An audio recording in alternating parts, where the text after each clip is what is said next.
Sensex के सबसे शुरुआती शेयरों में से एक टाटा मोटर्स अब अगले महीने 30 शेयरों वाले बेंचमार्क में अपनी जगह खोने का खतरा मंडरा रहा है। यानी कि टाटा मोटर्स सेंसेक्स के टॉप 30 शेयरों वाली लिस्ट से बाहर हो सकती है। ऐसा इसलिए क्योंकि अक्टूबर में कमर्शियल व्हीकल कारोबार के अलग होने के बाद इसकी मार्केट कैपिटल भी विभाजित हो गई है। देश की सबसे बड़ी एयरलाइन इंडिगो की operator inter global aviation Sensex में टाटा मोटर्स की जगह ले सकती है। मार्केट कैपिटल के हिसाब से यह सबसे हाई रैंकिंग वाली कंपनी बनकर उभरी है, जो सेंसेक्स के टॉप 30 शेयरों में शामिल नहीं है।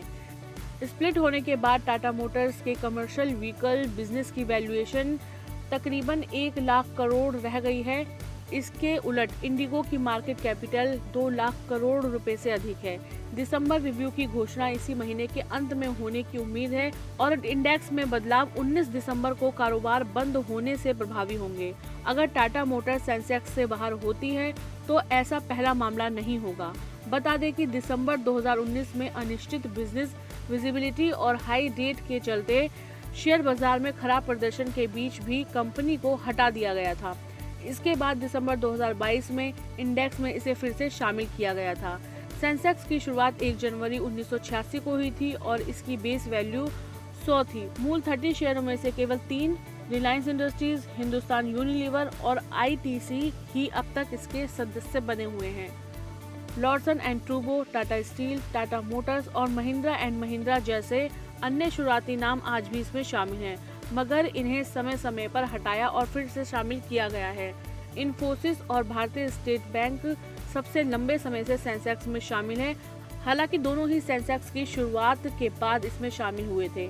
टाटा मोटर्स पर सेंसेक्स के शीर्ष शेयरों की सूची से बाहर होने का खतरा मंडरा रहा है। इसकी मुख्य वजह कमर्शियल व्हीकल कारोबार का हालिया विभाजन है, जिसने कंपनी के बाजार पूंजीकरण को विभाजित कर दिया है। मार्केट कैप के हिसाब से शीर्ष पर चल रही airline operator inter globe aviation Indigo इसकी जगह ले सकती है। इंडेक्स में यह बदलाव दिसंबर की समीक्षा के बाद घोषित होने की उम्मीद है और अगले महीने के मध्य में कारोबार बंद होने के बाद प्रभावी होगा। यह पहला अवसर नहीं है जब टाटा मोटर्स को इंडेक्स से बाहर किया गया है। पहले भी अनिश्चित कारोबारी माहौल के कारण इसे हटाया गया था। इस घटना से पता चलता है कि इंडेक्स में बने रहने के लिए कंपनियों को लगातार उच्च बाजार पूंजीकरण बनाए रखना आवश्यक है, अन्यथा पुराने और प्रतिष्ठित नाम भी सूची से बाहर हो सकते हैं। यह इंडेक्स की गतिशील प्रकृति को दिखाता है, जहां केवल कुछ शुरुआती सदस्य ही लगातार अपनी जगह बनाए रखने में कामयाब हो पाए हैं।